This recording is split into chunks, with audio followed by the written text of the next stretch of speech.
오늘 주신 하나님 말씀 야고보서 5장 13절 말씀부터 18절 말씀 다시 갖도록 하겠습니다. 신약성경 377쪽 야고보서 5장 13절로 18절입니다. 너희 중에 고난당하는 자가 있느냐? 그는 기도할 것이요. 즐거워하는 자가 있느냐? 그는 찬송할지니라. 너희 중에 병든 자가 있느냐? 그는 교회의 장로들을 청할 것이요. 그들은 주의 이름으로 기름을 바르며 그를 위하여 기도할지니라. 믿음의 기도는 병든 자를 구원하리니 주께서 그를 일으키시리라.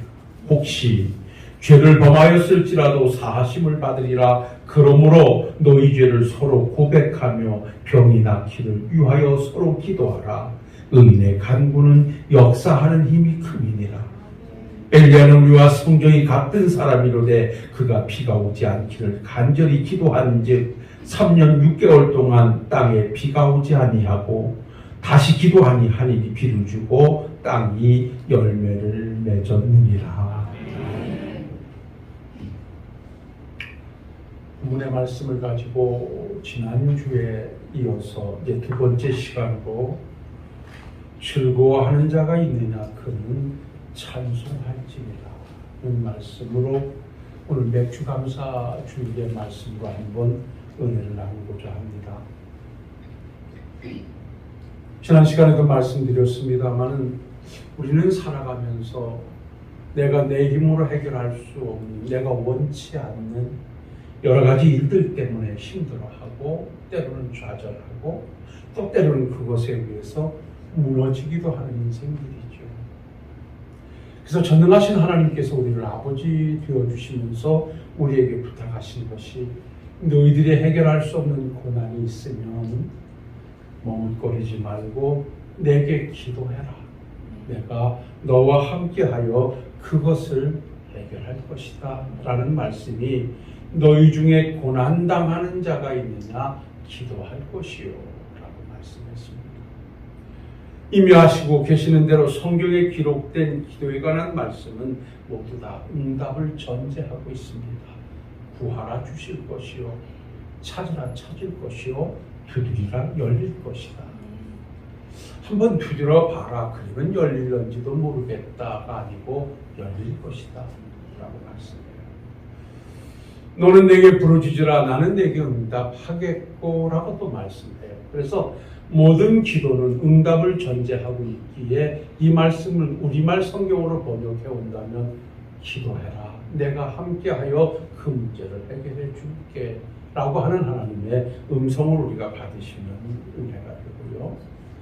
또한 우리가 살아가면서 원하든 원치 않든 또 가다왔던 상황 속에서 우리가 누릴 즐거움이 우리에게 있는 것이 또 인생이기도 해요. 어찌 보면 그 즐거움을 소망하고 즐거운 일이 있기에 또 오늘의 고난을 이겨낼 수 있는지도 또 몰라요. 그래서 인생은 고난과 즐거움의 반복되는 삶이다 라고 우리는 때로는 결론을 내리기도 하죠. 자, 그렇다고 하면 내가 해결할 수 없는 고난이 있을 때 그 해결책으로 기도의 자리를 만들라 말씀하신 하나님께서 오늘 여기 기도할 것을 당부하는 중에 하나를 살짝 끼워서 말씀하신 것이 즐거워하는 자가 있느냐? 그는 찬송할지니라. 여기 오늘 본문 말씀에서 즐거워하는 자 있느냐? 찬송할지니라 라는 이 찬송이라고 하는 말의 원문의 뜻은 두 가지를 말씀하는데 감사하여라, 영광을 드러내거라 그래요.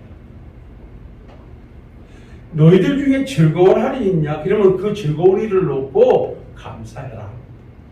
그리고 그 즐거운 일을 놓고 영광을 돌려라. 어디에게? 하나님. 그래서 오늘은 이 맥주감사절이라고 하는 특별한 절기를 앞에 놓고 이 말씀과 함께 좀 가보도록 하지요. 출애굽기 23장 14절로 16절 말씀을 쭉 읽어 내려가다 보면 하나님의 백성된 이스라엘 백성들에게 하나님께서 의무적으로 지켜야 할 절기 세 절기를 말씀을 했어요. 물론 복음주의 시대에서 우리가 그 절기를 철저하게 율법의 중심으로 지키라 하는 말씀은 아니지만 오늘도 구원의 은혜를 받고 천국을 소망 두고 살아가는 성도들은 반드시 이 말씀을 가지고 와서 오늘의 삶의 현장에 적용시키는 일은 우리가 해야 할 은혜의 길이라는 것도 우리는 전제해야 합니다. 이스라엘 백성들에게 하나님께서 당부하는 것은 출애굽기 23장 14절 말씀을 보면 너는 매년 3번 내게 절기를 지킬지니라고 말씀하면서 15절에 보면 너는 무교절의 절기를 지키라고 합니다. 무교절이라고 하는 것은 유월절을 말하는 것으로 너희들은 이스라엘 백성들이 애굽에서 종되었던 삶을 청산하고 나올 때 그날을 기억하고 감사의 절기로 지키라고 하나님이 명령하셨음을 우리는 보게 됩니다. 그리고 출애굽기 23장 16절에 보면 맥추절을 지키라 이는 내가 수고하여 밭에 부린 것에 첫 열매를 거두니라 말씀하시므로 이것을 우리는 7.7절이라고 말하는데 이것은 6월절 다음에 50일달 지켰던 절기로서 오순절이라고도 하고요. 신약에 와서는 성령감립일이라고도 이야기하기도 합니다. 이렇게 복합되어져 있기 때문에 그렇습니다. 그래서 이렇게 7.7절이라고 하는 오늘 이 맥추감사절은 중간감사절기로 첫 열매를 주께 드려서 감사하는 절기로 지켰던 것처럼 우리들도 2024년도를 출발해서 반년을 지나온 이 시점에서 오늘의 삶을 뒤돌아보며 하나님께서 주셨던 은혜를 하나하나 되새겨서 첫 열매를 드리는 심정으로 감사하는 절기가 되어지면 은혜가 충만한 맥주감사절이 될 줄로 믿습니다. 그리고 역시 그 말씀의 뒤에 이어가서 출애굽기 23장 16절 하반절에 보면 수장절을 지키라 그랬습니다. 이 수장절은 오늘날 우리의 추수감사절, 즉 추석에 해당하는 절기로 마지막 농사를 다 거두어 드리고 하나님께 감사하는 절기로 지켰던 것을 성경은 말씀하고 있습니다. 이러한 절기에 따라서 하나님께서 백성들이 지켜야 할 어떤 감사의 의무를 말씀했는데 그것을 복음주의 시대를 사는 우리들이 가져온다고 하면 우리의 매년의 삶과 매일의 삶은 하나님의 은혜로 점철된 것이라고 고백할 때 그 삶의 뒤안길에는 언제나 감사라고 하는 은혜의 자리로 그 자리를 채워가야 하는 것이 우리의 삶의 아름다운 모습인 줄로 믿습니다. 사랑하는 성도 여러분, 즐거운 일이 있습니까? 그것을 하나님께 감사하라고 말씀합니다. 즐거운 일이 있느냐? 그것을 하나님께 영광 돌리라고 말씀합니다. 하나님께 영광을 돌리라고 하는 것은 다른 데 있지 않습니다. 이 즐거운 일이 하나님의 은혜로 온 것입니다. 라는 고백입니다. 어떤 사람이 잘 사는 사람인가? 라고 하면 관계 속에서 감사를 만들어 사는 사람이 잘 사는 사람이라고 해요. 이것은 하나님과 우리와의 관계뿐만이 아니라 인간과 인간의 관계에서도요. 그 관계가 돈독해지고 오래 가려고 하면 작은 은혜라도 하나 부여잡고 그것을 감사의 씨앗으로 붙잡고 갈 때 그 관계는 유지되고 돈독해지는 것이에요. 그래서 사람이 행복하게 사는 사람과 불행하게 사는 사람, 즐겁게 사는 사람과 그렇지 못한 사람의 차이는 다른데 있지 않다고 그래요. 똑같은 환경 속에서 감사의 조건을 찾아 사는 사람인가, 똑같은 조건 속에서 감사의 이유를 찾고 그것을 붙잡고 사는 사람인가, 아니면 불평의 조건을 찾고 불평을 붙잡고 사는 사람인가에 따라서 행복과 불행이 결정된다. 어떠한 사건이나 어떠한 환경 속에 다 양면성을 가지고 있는 것은 즐거운 일과 고난스러운 일이 있다는 것입니다. 감사할 조건과 불평할 조건이 분명히 있다는 것입니다.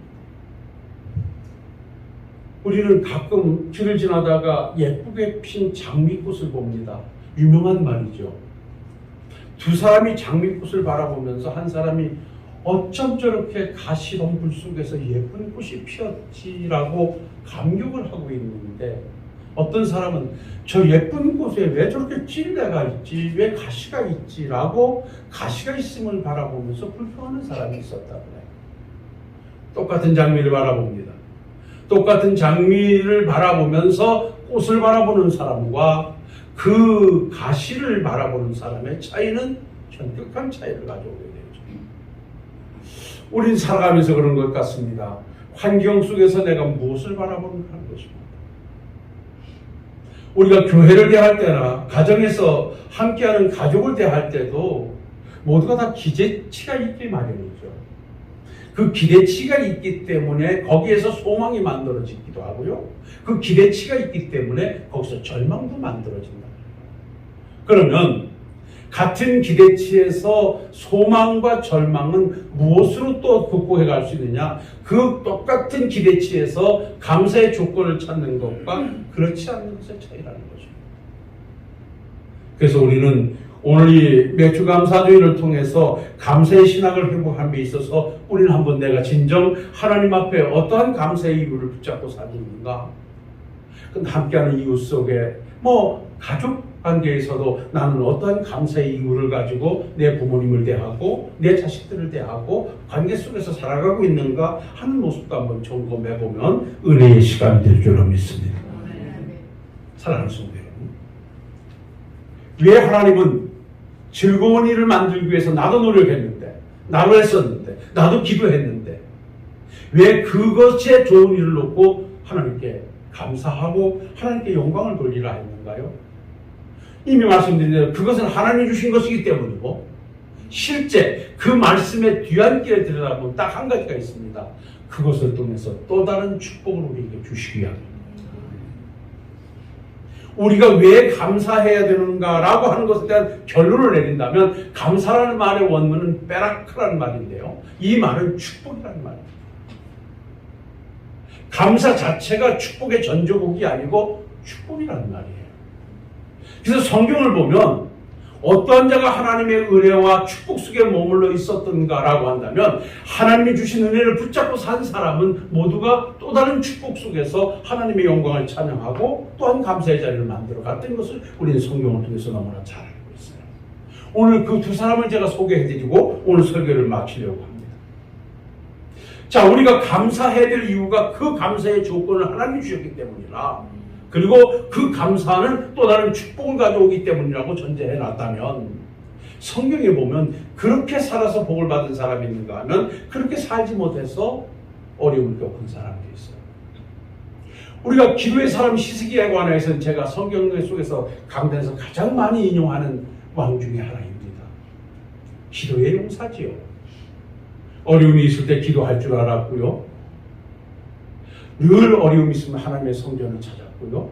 백성들에게 함께 기도하기를 요구해서 하나님의 응답으로 막강한 세력의 블레셋을 물리치기도 했고 멋진 나라를 다스려가기도 했던 왕입니다. 그러니까 이 히스기야가 아수르의 왕 사네립의 도전을 받고 그가 수단과 방법을 동원해내다가 자기 힘으로 안 되니까 그 사네립의 도전장을 가슴에 안고 하나님의 성전에 올라가서 아버지 하나님, 이렇게 오망방자한 사네립의 도전장을 하나님 좀 봐주십시오.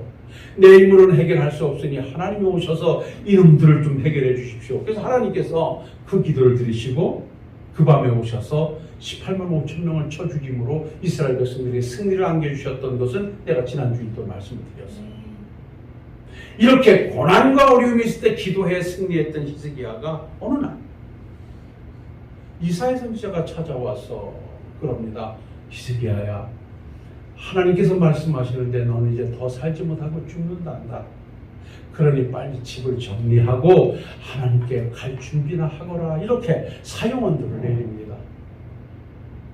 이 소식을 접한 히스기야는 역시 기도의 용사답게 모든 것을 전폐하고 얼굴을 벽 쪽으로 향하고 하나님 앞에 통곡하며 기도합니다. 아버지 하나님이여, 나의 지적도 아시지 않습니까? 내가 하나님을 의지하여 기도하고 믿음으로 살아온 것도 아시지 않습니까? 하나님 아버지, 내 생명을 좀 연장시켜 주십시오. 눈물 흘려 기도하니까 하나님께서 그 사형 통보를 하고 돌아가는 이사야 선지자를 불러서, 야, 내가 내 백성의 주권자 히스기야의 눈물을 보았노라. 너는 가서 그를 위하여 기도해주고 그의 생명을 15년 동안 연장시켜주거라. 그래서 하나님으로부터 사형언도를 받고 지도의 자리를 만들어서 생명을 연장받은 자가 히스기야예요. 이 소문이 주변의 각 나라에 다 퍼졌습니다. 그런데 그때 기회만 있으면 저 유다를 물리쳐서 점령해야 되겠다고 호시탐탐 기회를 노리는 나라가 하나 있었는데 그게 유명한 바벨론입니다. 바벨론의 부르닥 발라단이라고 하는 이자가 어찌하면 저 유다를 침공할 수 있을까 틈새를 엿보고 있는 중에 들려오는 소식이 그 나라의 왕 히스기야가 병이 들었다가 살아났다라고 하는 이 소문을 접하다 위로와 위문 사절단을 꾸려서 히스기야에게 보냅니다. 그랬더니 막강한 세력을 갖춘 바벨론 왕이 사절단을 꾸며서 히스기야에게 찾아온다고 하니까 히스기야는 너무너무 기분이 좋았습니다. 그런데 사실요, 성경의 뒤안에 보면 그 바벨론 왕 부르닥 발라다는 그것을 기회로 삼고 유다에 가서 모든 정보를 입수해서 이 나라를 어떻게 하면 점령할 것인가에 대한 정탐꾼들로 채워서 사절단을 보냈어요. 이 사절단이 있는 모든 선물을 싸들고 오니까 히스기야는 너무너무 좋아가지고 환대하며 그들을 받아들이고요. 성경에 보면요, 그 왕궁 곳간 창고까지 다 보여주면서 이렇게 우리는 부강하고 이렇게 금도 많고 이렇게 은도 많고 심지어 무기고까지 다 보여주면서 우리나라의 군사력은 이렇다라고 자랑으로 그냥 나라를 꽉 채웠어요. 그것을 하나님이 보셨어요. 그리고 이사야 선지자가 말해요. 내 백성의 주권자 히스기야에 가서 말해라. 네가 오늘 보여준 그 모든 것은 훗날 그들이 본 그 나라로 갈 것이다 라고 하나님이 경고합니다. 그래서 그냥 불이 나게 가서 이사야 선지자가 히스기야에게 묻습니다. 왕이여, 저 부르닥 발라단이 보낸 사절단에게 뭘 보여줬습니까? 그랬더니 우리나라의 모든 것을 다 보여주었다고 합니다. 왕이여, 들으십시오. 하나님께서 당신께서 보여준 그 모든 것이 바벨론으로 옮겨갈 것이라 오늘 하나님께서 책망하셨습니다. 왜 그랬을까요? 히스기야는 그 사절단이 자기가 죽을 병에서 고침을 받았다는 것 때문에 왔다면 그는 그들 앞에서 나는 죽을 수밖에 없었는데 죽어야 될 자였는데 내가 하나님께 기도했더니 우리 전능하신 하나님께서 나와 함께 하셔서 내 생명을 이렇게 연장시켜 주셨다. 우리 하나님은 능치 못한 분이 없는 분이 바로 우리의 하나님이시라. 이렇게 하나님을 자랑했어요. 그는 죽었던 자리에서 살아났으니 얼마나 즐거운 일입니까? 그 즐거운 일에 하나님께서 주신 것이니 하나님을 찬양하고 하나님께 감사했더라면 그들은요, 하나님이 두려워서 쳐들어올 생각을 못했을 거예요. 그런데 히스기야는 깜빡하는 순간 하나님이 자기의 생명을 살려주었다는 것은 생각지도 아니하고 자기 자랑, 자기 군사력, 자기의 세력 이것 자랑하다가 그만 하나님의 진노를 삼고요. 그 말씀 이후에 므낫세로 이어지면서 아몬, 요시야, 요아스라고 하든지 쭉 몇 대 왕이 이어진 다음에 여러분들이 어떻게 했습니까? 바벨론이 와서 이스라엘을 점령해서 70년 동안 포로로 잡지 않았습니까? 100년 후에 그 모든 것들이 다 바벨론으로 옮겨가서 심지어 그때 사드락과 메삭과 아벳느고, 다니엘, 에스겔 이런 선지자들도 가서 종살이를 하지 않았습니까? 바로 한 사람이 하나님이 주신 은혜를 하나님께 영광 돌려 감사하지 아니하고 자기 자랑하다가 그 엄청난 결과를 가져왔던 것은 우리가 성경을 통해서 볼 때, 사랑하는 성도 여러분들이요, 이 맥주 감사주의를 통해서 여러분들이요, 가정과 일터와 삶의 현장에 즐거운 일이 있으십니까? 감사하시는 여러분들이 되시기를 주님의 이름으로 축원합니다. 여러분들이 애쓰고 힘썼다 할지라도 애쓰고 힘쓸 수 있는 은혜와 능력까지 주시니까 하나님이시라는 전제를 둔다면 그것은 하나님의 은혜라 감사하게 될 것입니다.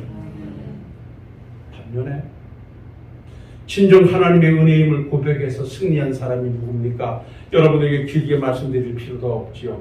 그는 바로 사무엘 선지자입니다.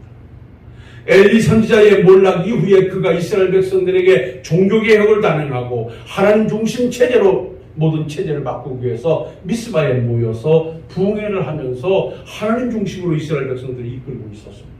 그때 기회만 있으면 이스라엘을 노리고 있던 블레셋 사람들이 미스바에 모였다는 소리를 듣고 전쟁을 벌여옵니다. 늘 블레셋 사람들로부터 찢기고 빼앗기고 고난당했던 이스라엘 백성들은 겁을 먹고 사무엘 선지자에게 빨리 하나님께 기도해서 저들을 우리에게 물리쳐 주시오라고 당부합니다. 그때 사무엘 선지자가 전나는 소를 취하여 하나님께 번제로 예배를 드리며 간절히 기도합니다.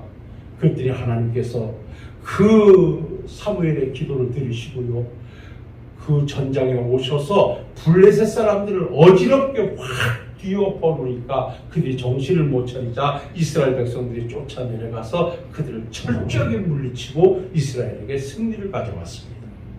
이렇게 하나님의 은혜로 승리를 하고 난 다음에 사무엘 선지자가 어떻게 했습니까? 미스바와 센 사이에 에베네셀이라 명명하여 돌을 하나 기념비로 세웠습니다.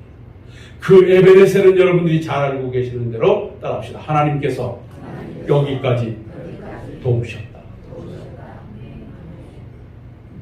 이 블레셋과의 전투에서 하나님께서 여기까지 도와주셨다라고 에베네셀의 돌을 딱 세워놓으니까 하나님께서 그 에베네셀의 돌을 세우는 이스라엘 백성들과 사무엘을 보고 다시는 블레셋 사람들이 사무엘이 사는 날 동안 이스라엘을 쳐들어오지 못하게 했고, 그리고요 그동안 빼앗겼던 성읍들을 되찾아 주셨고요, 불편했던 나라와 화해해서 평화로운 나라를 지탱해 가도록 하나님이 또 다른 축복을 허락해 주셨어요. 사랑하는 성도 여러분, 왜 즐거운 일이 있냐? 왜 즐거운 일이 있으면 찬송해야 되느냐? 왜 즐거운 일이 있으면 감사해야 되느냐? 라고 말씀하는 것은 바로 여기에 있는 것입니다. 그 모든 것은 하나님의 은혜임을 고백하기 위함이요, 하나님으로부터 또 다른 축복을 받기 위해서 감사하라 하시는 것을 가슴에 두고 오늘도 살아가면서 감사의 신앙이 회복되는 여러분들이 되시길 바랍니다. 이것은 우리가 인간관계에서도 잘 알지 않습니까? 어떤 이가 내게 베풀어준 작은 은혜를 감사로 그에게 화답할 때 그는 또 다른 감사의 이유를 내게 주는 것입니다. 우리가 하나님께 감사할 때 하나님은 또 다른 감사의 조건을 우리에게 허락하시는 것을 가슴에 안으시고 남은 삶 모든 것이 하나님의 은혜였음을 고백하며 감사의 신앙으로 멋지게 살아내시는 우리 식구들이 되시기를 주님의 이름으로 축원합니다.